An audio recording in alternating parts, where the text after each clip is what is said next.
사랑이 많으신 하나님 아버지 감사합니다. 오늘도 우리를 이사야 말씀 앞에 서게 하시고 말씀을 배울게 하시니 감사드립니다. 하나님 이사야 말씀을 통하여 하나님께서 깨닫게 하신 많은 뜻들을 그 하나님께서 안타까워하시는 마음들을 우리가 느낄 수 있게 해주시고 이 땅에서 하나님의 뜻을 이루며 살아가는 그리스도인 되게 하여 주시옵소서. 무엇보다도 더욱더 겸손해지기를 소망하며 예수 그리스도의 이름으로 기도합니다. 아멘.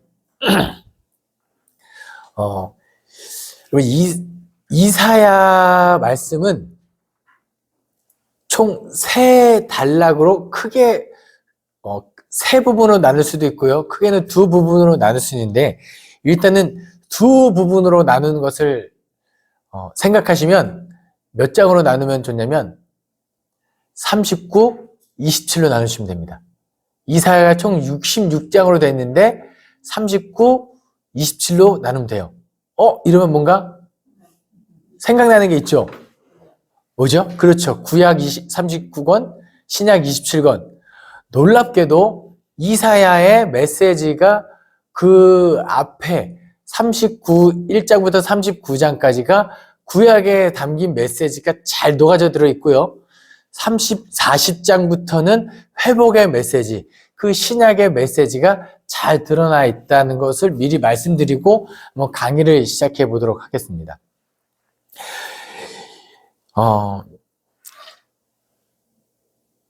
선지서는 그러니까 대선지서, 소선지서 다 포함해서 우리가 보통 하나님께서 북이스라엘과 남유다를 심판할 때 우리가 이사야 계열과 예레미야 계열이 있다고 제가 말씀드린 적이 있을 거예요.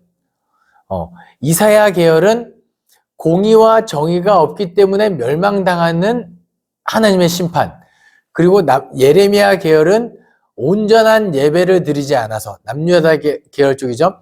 예루살렘이 있음에도 불구하고 하나님께 온전한 예배, 마음 없는 예배, 진정한 예배가 없어서 멸망당하는 계열이라고 말씀드렸습니다.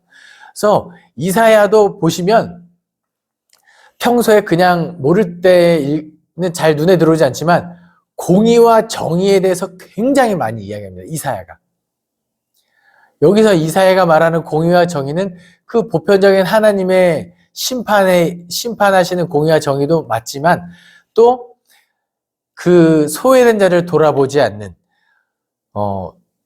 재판할 때 공정한 재판을 하지 않고 그 다음에 그 약한 자들을 압제하고 그리고 왕과 귀족들, 힘 있는 자들만 호의호식하는 이런 것들에 대한 하나님의 진노가 이사야는 잘 기록되어 있다는 거 기억하시고 한번 1장부터 넘어가 보도록 하겠습니다. 이사야 1장에서 이렇게 2절에 이렇게 시작합니다. 하늘이여 들으라, 땅이여 귀를 기울이라, 여호와께서 말씀하시기를 내가 자식을 양육하였거늘 그들이 나를 거역하였도다. 이렇게 합니다. 거역하였도다. 그러니까 하나님께서 백성들을 잘 양육하였는데 이제 하나님의 뜻대로 살지 않는 거죠.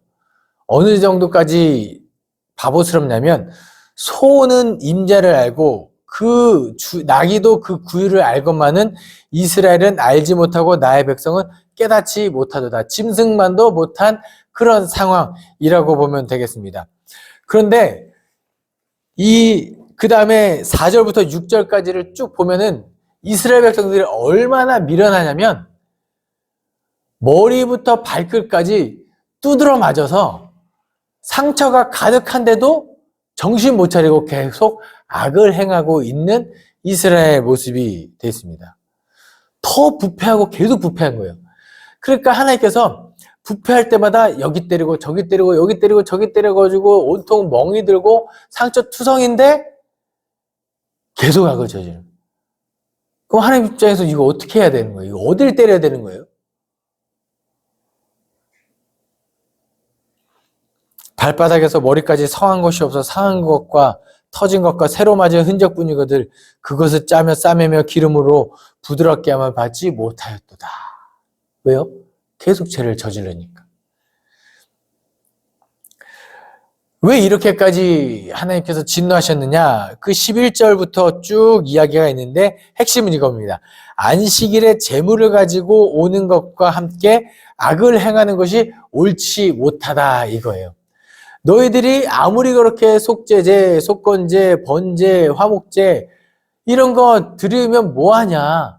너희가 그렇게 악이 가득한데 구체적인 악은 뭐냐면 17절과 18절입니다. 선행을 배우며 정의를 구하며 학대받는 자를 도와주며 고아를 위하여 신한하며 과부를 위하여 변호라 하셨느니라. 이게 핵심입니다. 공의와 정의가 없어서 너희가 악이 가득하다고 이야기하는 거예요.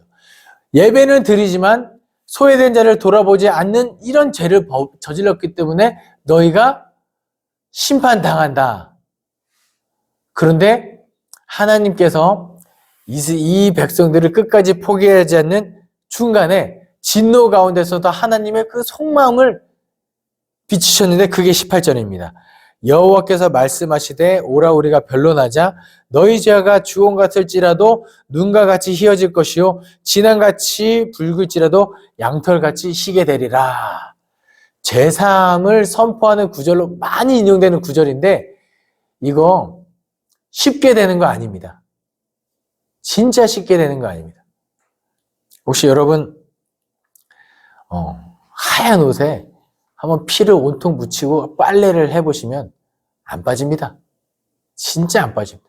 그걸 다시 새하얗게 만들 때는 아마 빨고 빨다가 이런 마음이 들 거예요. 차라리 새로 사고 말겠다. 하지만 그렇게 어렵지만 그 어려운 것을 내가 하겠다. 그러니까 너희들은 지금 뭘 하나님께서 이야기하는 거예요? 돌아오라는 거예요. 돌아와라. 빨리. 내가 이거 어떻게든 내가 그 어려운 거 해줄 테니까 돌아오라고 하나님은 선포하고 있는데 안타깝게도 돌아오지 않습니다. 또 이사야 2장부터 4장까지가 쭉 한 단락으로 이어질 때 그냥 구조를 설명하지 않고 이어가겠습니다. 또 2장에 하나님께서 이루실 나라에 대한 전망인데요.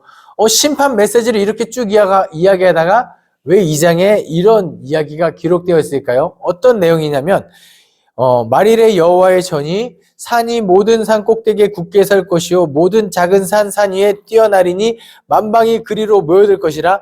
많은 백성이 가며 이르기를 오라 우리가 여호와의 산에 오르며 야곱이 하나님의 전에 이르자. 그가 그의 길을 우리에게 가르치실 것이라. 우리가 그 길로 행하리라 하리니 이는 율법이 시온에서부터 나올 것이며 여호와의 말씀이 예루살렘에서 나올 것이라. 그가 열방 사이에 판단하시며 많은 백성을 판결하시리니 무리가 다 그들의 칼을 쳐서 보습을 만들고 그들의 창을 쳐서 낫을 만들 것이라. 이렇게 쭉 이야기가 기록되어 있어요. 율법이 회복되고 시온이 회복되고 그리고 온 나라가 이 무기들 서로 싸우던 무기들을 농기구로 만드는 그 평화의 때를 대해서 이야기하고 있는데 그 혹독한 심판의 메시지를 하다가 왜 이런 메시지가 2장에 기록되어 있을까요? 하나님이 꿈꾸는 나라고 얼마나 좋냐. 얼마나 좋냐.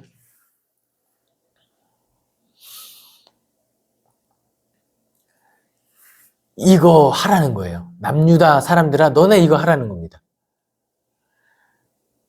그런데 이때 하나님께서 뭘 이야기하냐면 야곱 족속에 대해서 이야기합니다. 북이스라엘에 대한 이야기를 하는 거예요. 남유다에 대해서 이거 너네들 이 좋은 거를 누려야 되지 않겠냐. 그리고 나서 북이스라엘을 왜 이야기하냐면 하나님께서 야곱을 버렸다. 동방의 풍속이 가득하고 점을 치며 이방인과 언약하였다. 그리고 하나님의 그 심판 앞에서 야곱이 뭘 해도 소용없는 거예요. 그 하나님의 그 자연 재해 같은 심판 앞에서 인간은 무기력한 존재이고 하나님께서 교만한 자를 어떻게든 낮추실 것인데 왜 이 말씀을 하냐면 너희들도 하나님께 돌아오지 않고 정신 차리지 않으면 그렇게 될 거다.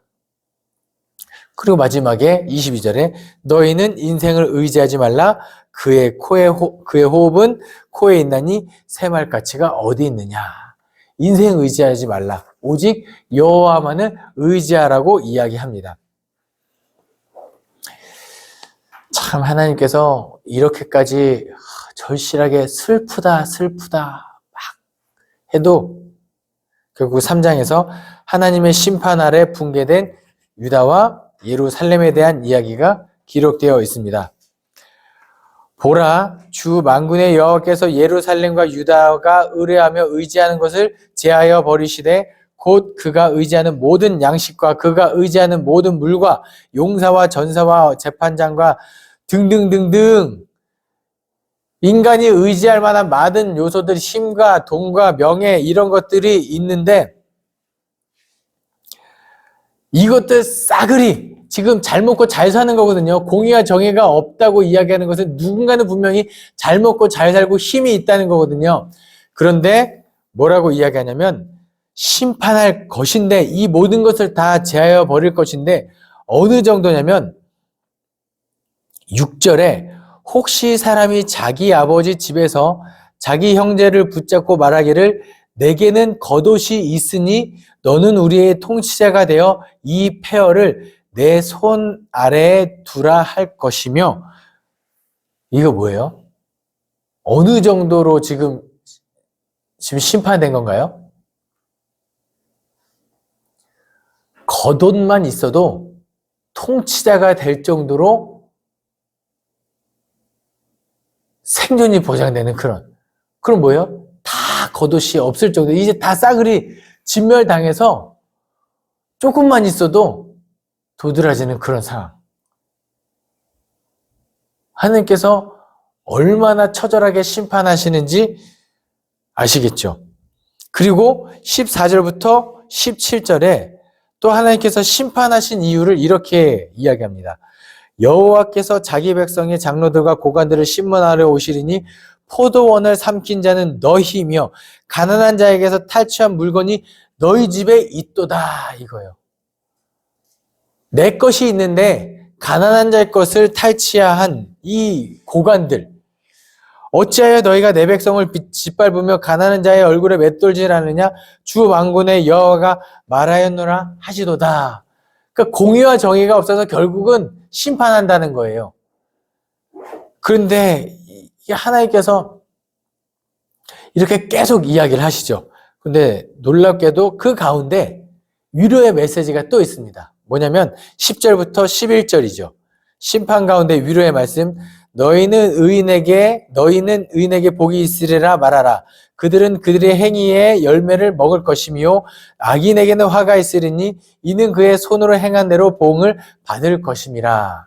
이거 뭐냐면 하나님께서 심판할 때 처절하게 진짜 이래도 될 정도로 심판했고 휘몰아치듯이 심판하는데 하나님은 정신없는 분은 아니시라는 거예요. 그런 처절한 심판 가운데서도 의인에게는 복이 있을 것이다. 그 심판 날에 그들의 행위대로 열매를 먹을 것이다. 철저하게 악인을 심판하는 하나님.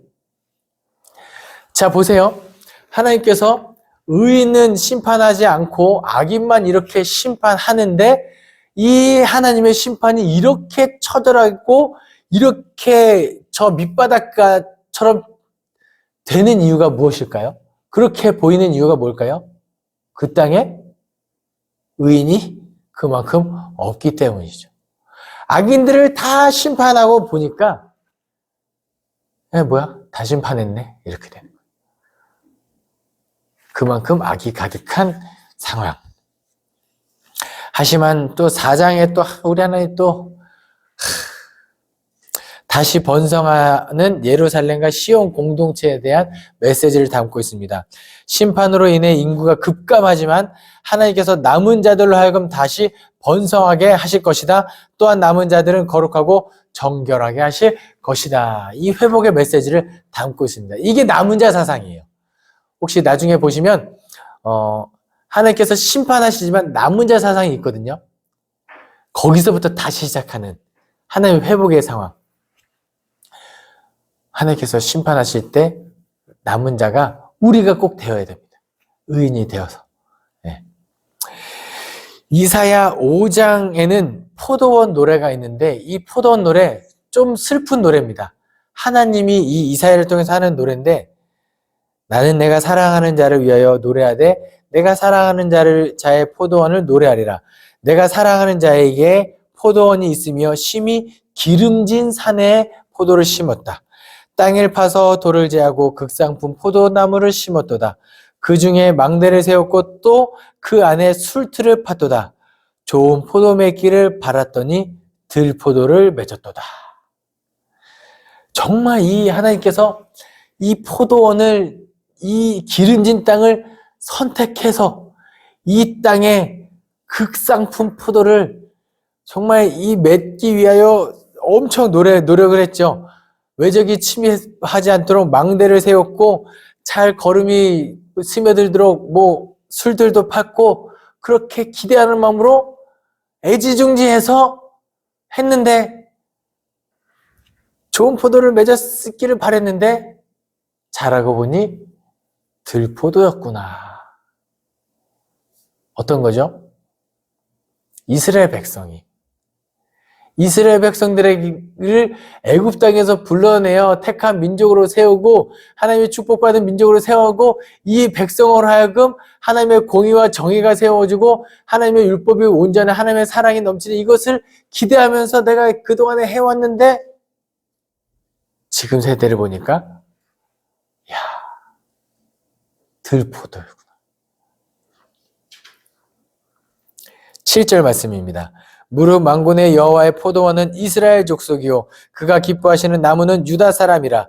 그들에게 정의를 바라셨더니 도리어 포악이요 그들에게 공의를 바라셨더니 도리어 부르짖음이었더라. 정의를 바랐는데 정의를 행하지 않고 포악을 행합니다. 공의를 바랐는데 하나님께 들려오는 것은 가난한 사람들의 부르짖는 소리만 들려오는 이 악한 세대를 이야기하면서 이때부터 하나님께서 7가지 화를 선포하십니다. 가옥에 가옥을 이으며 전도에 전도를 더하여 빈틈없도록 하고 이 가운데 홀로 거주하려 하는 자들은 화 있을진저. 11절 말씀 아침에 일찍 일어나 독주를 마시며 밤이 깊도록 포도에 취하는 자들은 화 있을진저.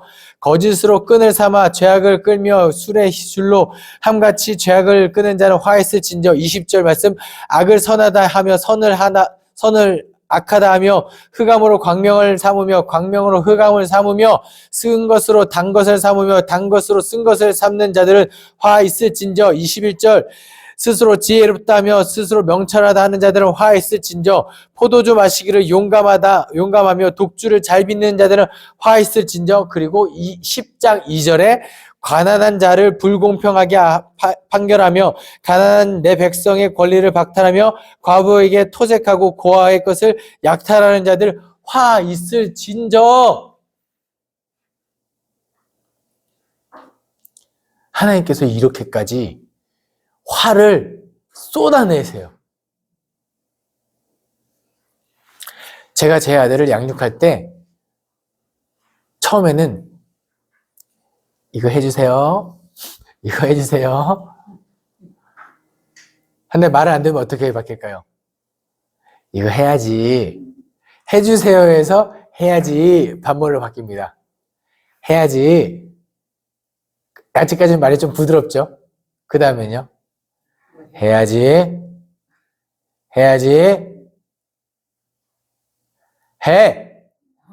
해라.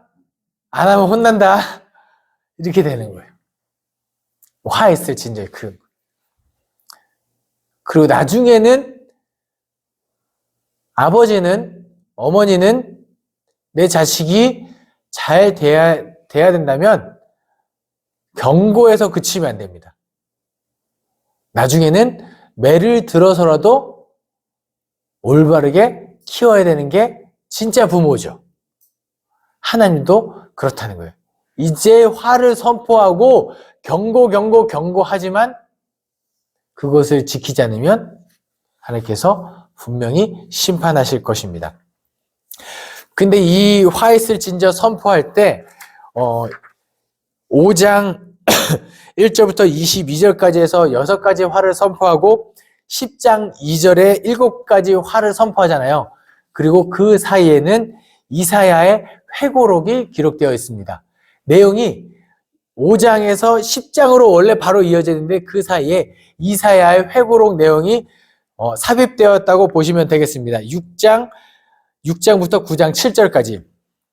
이거 뭐냐면 6장의 이사야의 소명장이죠. 하나님께서 이사야를 부릅니다. 이사야야, 이사야야 불렀을 때 이사야가 하나님 저를 부르셨군요. 이게 아니에요. 뭘까요? 하나님이 나를 부르셨으니 하나님이 내 앞에 나타나시니 나 죽었구나. 하나님이 진짜 나에게 어려운 일을 시키시겠구나. 이거거든요.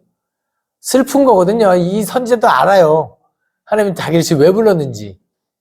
이 악한 세대 가운데 어떤 메시지를 주시지 알기 때문에 그러면서 뭐라고 이야기하죠? 나는 입술이 부정한 사람입니다. 이거 진짜 멋있게 말했는데 이런 의미를 담고 해요. 하나님 나 말고 딴 사람 시켜주십시오. 나 부정한 사람입니다. 그러자 하나님께서 또 그 제단에 숯불을 가져다가 입을 거룩하게 만들고, 이게 우리가 부르는 찬송가가 여기서 나요. 제단 숯불 내 입술에 대니 어찌 주저할까 주여 나를 보내주소서. 이게 이 찬양. 그리고 나서 입술을 거룩하게 만들고 이젠 너 가도 된다. 내가 인정하니까 너 가도 된다. 부정하지 않다.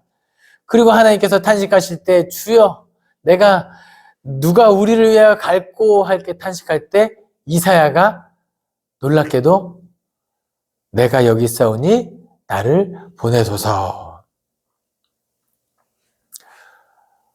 이사야가 그렇게 순종하며 나아가는데 하나님께서 주신 선포의 메시지가 가관입니다. 너무 슬퍼요. 9절 말씀인데요. 이사야 이거 가서 전해라. 여호와께서 이르시되 가서 이 백성에게 이르기를 너희가 듣기는 들어도 깨닫지 못할 것이요 보기는 보아도 알지 못하리라 하여 이 백성의 마음을 둔하게 하며 그들의 귀가 막히고 그들의 눈이 감기게 하라. 염려하건대 그들이 눈으로 보고 귀로 듣고 마음으로 깨닫고 다시 돌아와 고침 받을까 하노라. 하나님께서 이사야를 통하여 하신 이 첫 번째 메시지가 뭐예요? 눈으로 보아도 보지 못하고 들어도 듣지 못할 것이다 라는 것을 선포해라. 왜요? 그래야만 너희들 가운데 하나님께서는 그 책임을 다하시죠. 경고의 메시지를 보내시죠. 그리고 선지자를 통해서 파수꾼의 역할도 감당하게 하세요. 그런데 하나님께서는 지금 마음을 정하신 거죠. 어떤 마음이요? 심판의 마음. 그런데 행여라도 만에 하나 천에 하나 선지자의 이 선포를 듣고 누군가의 마음을 돌이키면 안 된다는 거예요. 이때 하나님의 마음을 생각해 보십시오.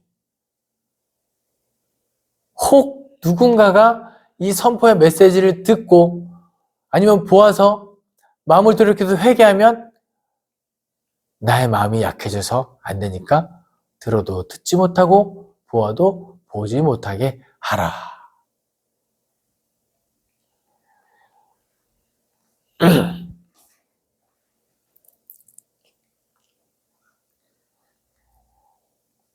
그리고 나서 11절 말씀에 또 이사야 또 참 선지자인 건 분명하죠. 내가 이르되 주여 어느 때까지니까 이 처절한 심판이 어느 때까지니까 하였더니 주께서 대답하시되 성읍들은 황폐하여 주민이 없으며 가옥들은 사람이 없고 토지는 황폐하게 되며 쭉 그리고 뭔가 그 중에 10분의 1이 아직 남아있을지라도 이것도 황폐하게 할 것이다. 밤나무와 상수리나무가 배밀당하여도 그루터기는 남아있는 것 같이 거룩한 씨가 이 땅에 그루터기니라 하시니라.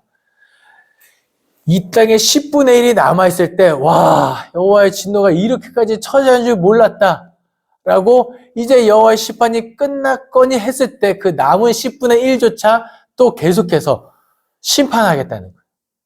어느 때까지니까 끝까지다. 이사야야, 진짜 끝까지 갈 거다. 하나님이 그리 말씀하고 계십니다. 이사야 7장에는 또 이사야의 그 역사적인 이야기가 기록되어 있죠. 어떤 역사적인 배경이냐면 남유다 아하스 왕 때 북이스라엘의 베가와 아람의 르신이 함께 연합하여 쳐들어옵니다.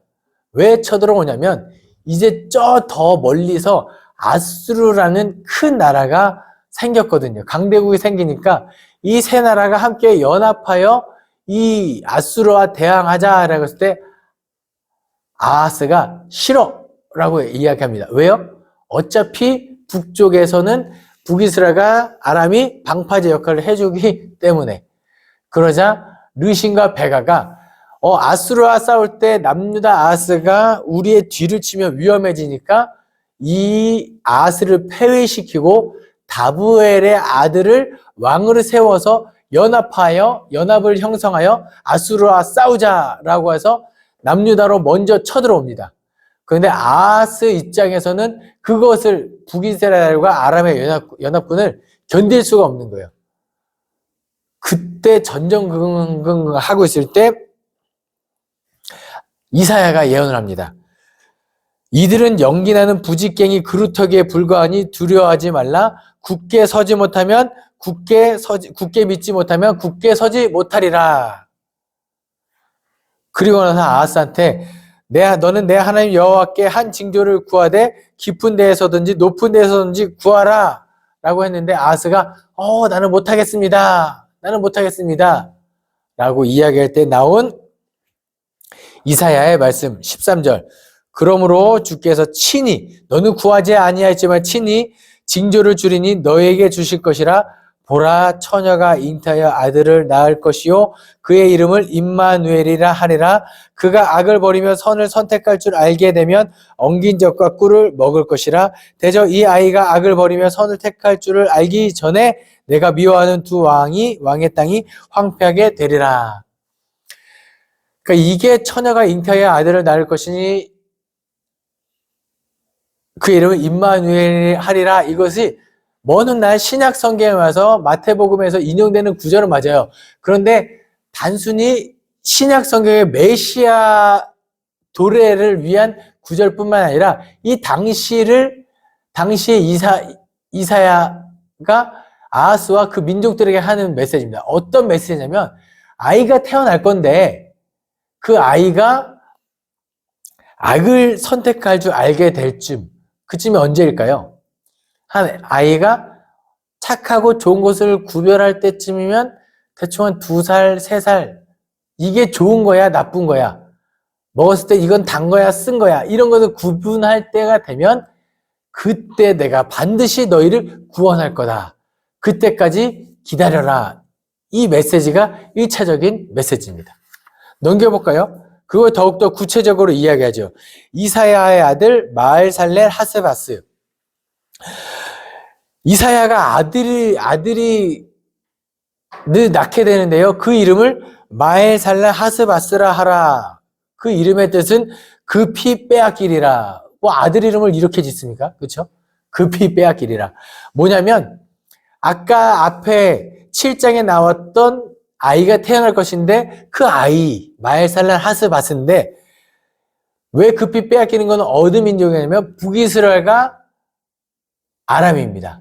이제 아하스 왕이 아수르 왕 디글렛빌레셀에게 도움을 요청할 것이고 그 왕이 아람 다메섹을 점령하고 이어서 북이스라엘 사마리아를 점령하고 하는 거예요.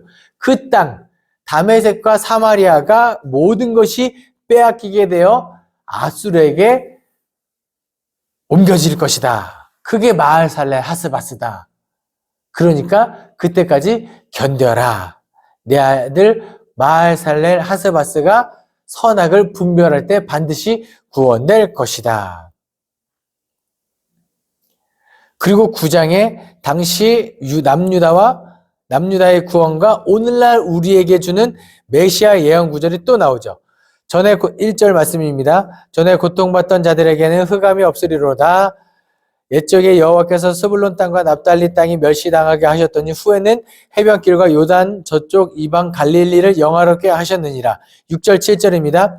이는 한 아기가 우리에게서 낳고 한 아들이 우리에게서 주신 바 되었는데 그의 어깨에는 정사를 메었고 그의 이름은 기묘자라 모사라 전능하신 하나님이라 영존하신 아버지라 평강의 왕이라 할 것이라. 그리고 읽어보시면 되겠습니다. 이 9장 6, 7절까지가 이 이사야 회상 구절이고 여호와의 회복, 이사야 메시아 예언 메시지가 기록되어 있죠. 이것은 중간에 첨가된 거예요. 제가 아까 말씀드렸죠. 이사야 5장부터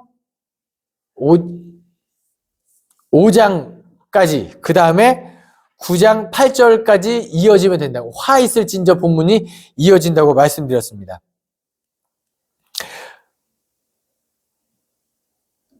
다시 9장 8절, 앞에는 아람 사람이요 뒤에는 블레셋 사람이라. 죄송합니다. 다시 이스라엘 민족의 심판 메시지가, 아까 화했을진저 화를 주고 선포했잖아요. 그리고 어떤 내용이 기록되어 있냐면 그의 손이 여전히 펼쳐져 있느니라 라는 메시지가 기록되어 있습니다. 뭐냐면 이스라엘 민족을 심판하는데 앞에는 아람 사람 뒤에는 블레셋 사람 그들이 모두 벌려 이스라엘을 삼킬지라. 와, 이렇게까지 한다고요? 하지만 그의 손이 여전히 펼쳐지냐. 심판이 아직 끝나지 않았습니다. 이 백성이 모두 경건하지 아니하여 고아와 과부를 긍휼히 여기지 아니하리라. 다시요. 이 백성이 모두 경건하지 아니하며 악을 행하며 모든 입으로 망령되이 행하리니 그러므로 주께서 그들의 장정들을 기뻐하지 아니하시며 그들의 고아와 과부를 긍휼히 여기지 아니하시리라. 뭐죠? 원래 하나님의 공의와 정의는 하나님의 마음은 그 과부와 고아와 과부를 돌보는 건데 그것조차 하지 않겠다는 거예요. 와, 하나님의 심판이 이렇게까지 하지만 끝나지 않고 여호와의 손이 여전히 펼쳐져 있느니라. 문에 사는 에브라임을 이렇게 서로 동족 상잔의 비극이 있을지라도 여호와의 손이 여전히 펼쳐져 있느니라. 6장부터 이어지는 화했을진저가 여호와의 손이 여전히 펼쳐져 있느니라가 10장 4절까지 이어진다고 보시면 되겠습니다. 화했을진저 여호와의 손이 여전히 펼쳐져 있느니라. 그리고 나서 10장 5절에는 아수르에 대한 심판. 아수르는 화 있을진저. 아수르가 심판당하는 이유는 다른 거 없습니다. 아수르가 북이스라엘을 멸망시켰죠. 공의가 정의가 없어서 아수르는 북이스라엘을 멸망시켰는데 그것은 하나님의 몽둥이 역할을 한 거예요. 그러니까 아수르의 역할은 북이스라엘 심판하는 것까지여야만 하는데 아수르가 스스로 교만하여져 이르기를 내 힘으로 이것을 했다. 그리고 아수르가 북이스라엘을 넘어서 남유다까지 침공하려고 하니 하나님께서 야, 너는 왜 몽둥이가 시키지도 않은 짓을, 너가 그렇게 교만해졌기 때문에 내가 너를 심판하리라. 화 있을진저. 그러고 나서 11장에 아수르를 심판하는 메시지가 나오죠. 그런데 말씀드렸다시피 이 아수르를 심판하는 것이 곧 시온의 회복이다. 그래서 이새의 줄기에서 한 싹이 나며 뿌리에서 한 가지 나서 결실할 것이요. 그래서 11장의 메시지를 보면 그 새 예루살렘의 모습, 그리고 하나님이 여호와의 영이 이 다윗의 씨로부터 나와 이새의 줄기로부터 나와서 회복되는 모습이 11장에 쭉 기록되어 있습니다. 그래서 12장에는 여호와를 찬양하는 찬양의 내용이 12장에는 기록되어 있습니다. 그러니까 11장으로 바로 넘어가시면 안 돼요. 우리는 1장부터 10장까지 내용을 이 심판의 처절한 심판을 잘 묵상하고 그 가운데 온전히 회개하고 기도하다가 11장과 12장의 메시지를 잘 묵상하시면 되겠습니다. 그리고 하나님께서 13장부터 23장까지는 이 남유다, 북이스라엘을 괴롭혔던 이 열방 심판하는 내용이 쭉 기록되어 있는데 바벨론으로 시작해서 쭉 한 바퀴 돌게 두 번 이렇게 하나님께서 돕니다. 13장부터 20장까지 쭉 바벨론, 아수르, 블레셋, 모압, 다메섹, 이스라엘 열방, 구스와 애굽을 심판하는 하나님의 그 진노. 그런데 특별히 20장에서 구스와 애굽을 위한 상징 행위가 있는데 이사야가 온몸을 벗고 다닙니다. 그럼 사람들이 쳐다보겠죠. 아유, 너 왜 벗고 다니냐? 이렇게 구스와 애굽 사람들이 포로가 되어 벗긴 몸으로 끌려가게 될 것입니다. 라는 것을 예언합니다. 21장부터 23장까지는 바벨론, 두마, 아라비아, 환상골짜기, 예루살렘. 여기는 이스라엘 민족들입니다. 그리고 관리, 셈나, 엘리야김, 곡관 열쇠에 관한 이야기, 두로와 시돈을 심판하는 세 개의 심판 메시지가 이렇게 13장부터 23장까지 기록되어 있습니다. 여기까지가 이사야의 제1 이사야의 그 이방 심판 메시지까지 제가 한번 나누어 보았는데 우리가 기억할 것은 뭐냐면 계속해서 심판 가운데 하나님이 어떤 마음을 품고 계실까 그것을 기억할 수 있는 저와 여러분 되기를 간절히 소망합니다. 슬프지만 또 하나님께서는 심판할 수밖에 없는 그 애틋한 마음 우리가 늘 간직하며 살아갔으면 좋겠습니다. 기도하겠습니다. 사랑이 많으신 하나님 아버지 감사합니다. 오늘도 이사야 말씀을 통하여 하나님의 뜻을 깨닫게 도와주시고 하나님의 마음을 헤아릴 수 있게 하시니 감사드립니다.